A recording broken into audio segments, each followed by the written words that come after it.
Oke, Assalamualaikum warahmatullahi wabarakatuh. Insya Allah hari ini kita akan belajar tentang listrik statis. Mungkin teman-teman pernah yang namanya ngelihat kayak gini ya. Penggaris yang udah digosok-gosok sebelumnya, kemudian kita tempelkan ke secari kertas yang udah dipotong-potong juga. Ternyata apa yang terjadi? Ya, ternyata yang terjadi kertas itu menempel pada penggaris. Ataupun teman-teman tahu yang namanya petir, dan mungkin pernah nyoba ya ke science center yang seperti ini ya. Oke. Nah, teman-teman, ya tadi yang udah ibu jelasin, mengapa sih penggaris plastik yang udah digosok-gosok ini pada rambut dapat menarik kertas-kertas kecil. Untuk memahami fenomena ini, maka kita terlebih dahulu mengenal yang namanya atom. Ya. Nah, atom itu apa sih? Kalau kita tahu sebelumnya tentang sel, bahwa sel itu adalah unit terkecil yang suatu kehidupan, maka kalau atom adalah unit terkecil atau sesuatu yang sudah dapat dibagi-bagi lagi, ya, unit terkecil dari suatu zat. Nah, ini zat, contoh zat padat, cair atau gas. Maka kalau kita lihat yang lebih kecil lagi, itu ada yang namanya atom atau penyusun suatu benda, ya. Nah, ternyata atom itu kalau kita lihat lagi lebih dekat, ternyata dia itu seperti ini bentuknya. Ada sesuatu di dalamnya yang disebut dengan inti atom, ya. Inti atom ini terlihat di dalamnya itu ada yang namanya proton dan neutron. Nah, sedangkan lihat di sini ada banyak benda-benda yang bergerak mengelilingi si atom. Nah, ini disebut dengan elektron. Nah, kelihatan ya bahwa pola keteraturan yang Allah ciptakan dari yang terkecil sampai ke alam semesta itu hampir mirip. Ini mirip banget dengan yang namanya tata surya atau galaksi, di mana di tengahnya itu ada pusat atau intinya, dan di sekitarnya ada sesuatu yang mengelilinginya ya. Ini kalau menurut ibu tuh Masya Allahnya adalah suatu pola keteraturan yang Allah ciptakan itu hampir sama gitu ya. Nah, oke. Proton itu apa? Jadi proton di sini adalah sebagai muatan positif. Sedangkan neutron itu sebagai tidak bermuatan.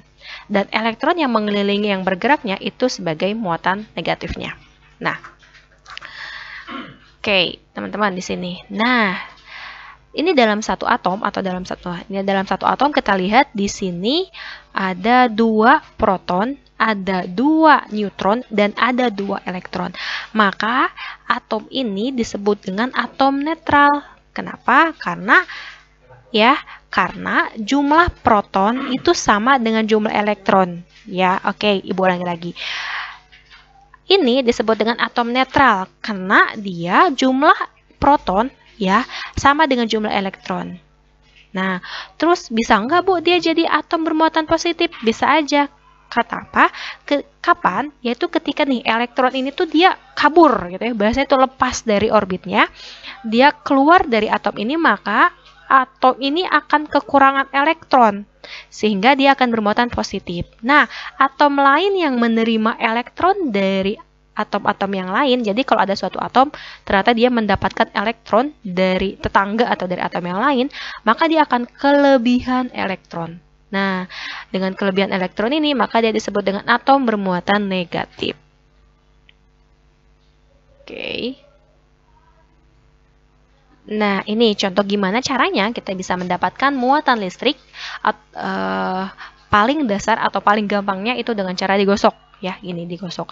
Kayak apa buktinya? Yang tadi kayak penggaris, atau mungkin teman-teman sering ketika menyetrika baju atau menyetrika bahan-bahan yang agak licin, itu ada fenomena ketika si kainnya itu seperti nempel ke alasnya atau ke kulit kita, atau rambut yang ada di tubuh kita itu seperti keangkat gitu ya. Atau fenomena ketika kita buka tutup plastik di botol, itu kadang suka nempel tuh ya. Plastiknya itu ke tangan kita. Nah, itu adalah gejala dari listrik statis. Oke. Nah, ini ada contoh, ada penggaris plastik yang netral ya, artinya jumlah elektron maupun neutronnya itu adalah sama. Nah, kemudian di sini ada kain wol yang dia juga netral. Kemudian setelah ibu gosok, ternyata yang terjadi adalah plastik yang ini ya, plastik yang digosok itu dengan kain wol, maka si plastiknya akan menjadi bermuatan negatif. Kok bisa jadi muatan negatif yang awalnya netral? Nah, Jadi, kalau tadi ya bermuatan negatif, itu karena dia kelebihan elektron. Loh, kok bisa si plastik jadi kelebihan elektron? Nah, ternyata di plastik ini yang kelebihan elektron itu, dia mendapat elektron dari si kain wol. Jadi, kain wol ini setelah digosok, ternyata elektronnya pada pindah ke plastik. Sehingga si plastik ini menjadi muatan negatif karena kelebihan elektron dari siapa? Dari kain wol. Sedangkan kain wol yang udah kehilangan si elektron-elektron tadi, dia menjadi kekurangan elektron sehingga menyebabkan kain wol sekarang menjadi bermuatan listrik positif. Nah, next ya. Nah, ini juga sama pada kaca dan kain sutra. Nah, ini bahan-bahan teman-teman yang dalam kehidupan sehari-hari dia bisa jadi bermuatan. Contoh kalau di sini Ibu tunjukkan dari tadi ya, mister sama kain wol. Ternyata misternya jadi minus, kain wolnya jadi positif. Sisir sama rambut, ternyata sisirnya jadi muatan negatif, sedangkan rambut jadi positif. Penggaris plastik dan rambut juga sama, penggarisnya jadi negatif, rambutnya jadi positif. Artinya apa? Artinya elektron dari si rambut itu pindah ke penggaris. Jadi penggarisnya kelebihan elektron, rambutnya kekurangan elektron. Ya, nah untuk gampang menghafalnya teman-teman, pokoknya yang bahannya dari mister sama bahannya dari plastik maupun dari karet itu dia akan bermuatan negatif. Contoh gini ya, ini contoh berarti mister, sisir ya, kemudian penggaris, balon, ebonit itu sejenis karet juga, itu akan bermuatan negatif. Sedangkan kayak kain wol, rambut, kain wol itu akan muatan positif. Nah, kecuali yang ini agak beda sendiri ya. Kaca dengan kain sutra, ternyata kacanya yang akan bermuatan positif, sedangkan kain wolnya yang akan negatif. Kain sutranya. Artinya, elektron dari kaca itu pada pindah ke kain sutra. Ya, seperti itu. Nah, kemudian interaksi antara muatan nih. Nah, kita tahu ya bahwa Allah itu menciptakan sesuatu berpasang-pasangan. Sama, ternyata listrik juga ya, listrik, magnet itu ada pasangannya. Nah, tadi kita tahu kalau kaca yang udah digosok itu kan akan jadi positif ya. Ya, ternyata ada dua kaca yang kita setelah digosokkan kan dia akan bermuatan positif. Ketika didekatkan, ternyata dia saling tolak-menolak. Nah, ini juga akan sama kalau ada plastik yang udah digosok, didekatkan lagi dengan plastik yang udah digosok. Plastik kan negatif ya, negatif dengan negatif, maka akan tolak-menolak juga. Artinya, muatan yang sejenis, artinya kalau muatan yang sejenis itu yang sama, maka kalau didekatkan dia akan tolak-menolak. Oke. Sedangkan kalau dia muatannya berlawanan atau tidak sejenis, malah tarik-menarik.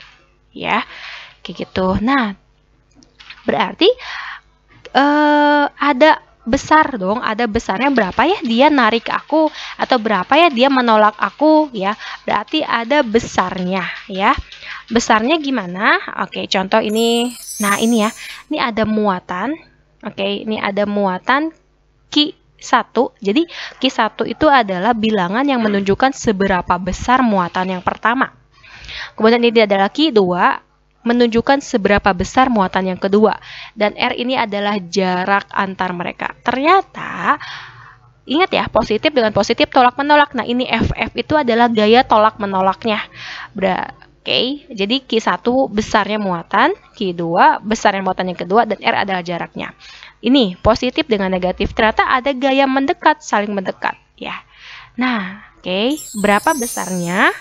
Nah, rumusnya adalah mencari F ini adalah K. K itu adalah ketetapan atau konstanta. Jadi udah ada angkanya yaitu sebesar 9 dikali 10 pangkat 9.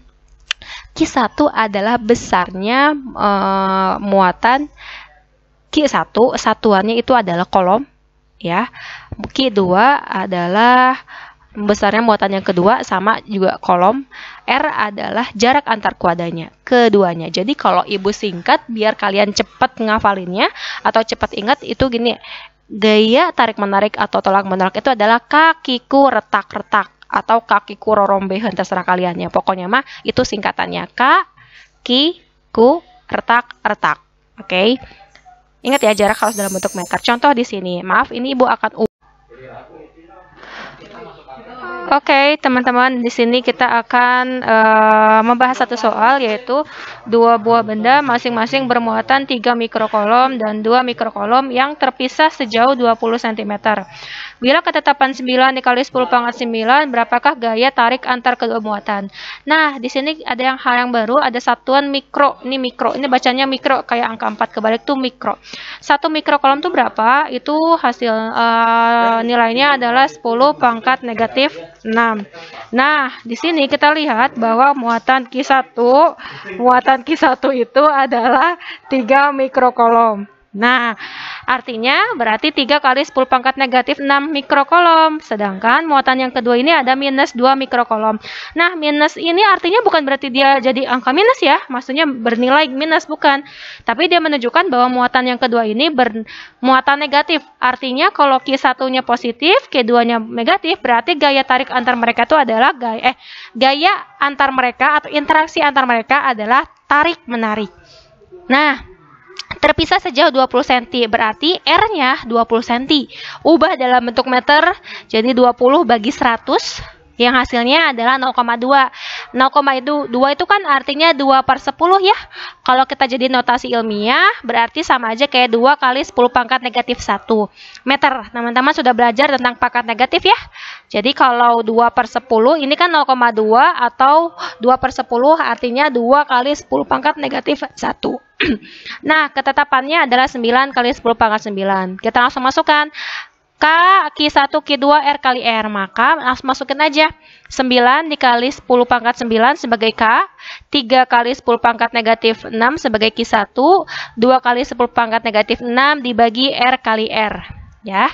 Oke, langsung. Nah, ini caranya kamu masukin aja atau hitung dulu angka-angka selain angka 10 pangkat. Jadi kayak gini, 9 dikali 3 dikali 2 dibagi 2. Berarti kan 9 kali 3, 27. 27 kali 2 itu 54 ya. Nah, 54 dibagi ini. 54 dibagi 4 itu 13,5.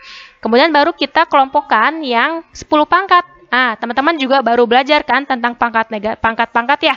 Kalau pangkatnya itu, kalau kan ini angkanya sama ya semua ya, 10, 10, 10. Oke, berarti kalau dia pangkat dan 10 pangkat ini dikali dengan 10 pangkat, maka pangkatnya tinggal ditambah. Dan kalau pembagian, maka pangkatnya tinggal dikurang. Nah, berarti ini 10 pangkat 9 dikali, berarti pangkatnya tinggal ditambahin. 9 ditambah negatif 6, tambah negatif 6. Berarti hasilnya jadi 10 pangkat negatif 3. Sekarang yang ini, negatif 1 tambah negatif 1 jadi negatif 2. Maka hasilnya jadi 13,5. Tadi ya, yang 9 kali 3 kali 2 dibagi dengan 2, dibagi lagi dengan 2, hasilnya 13,5. Yang ini hasil dari pertambahan pangkat yang atas, yang minus 2 hasil dari pertambahan pangkat yang bawah. Setelah itu 13,5, nah ini pembagian. Kalau pembagian berarti pangkatnya tinggal ditambah, berarti minus 3, kalau pembagian berarti pangkatnya tinggal dikurangi.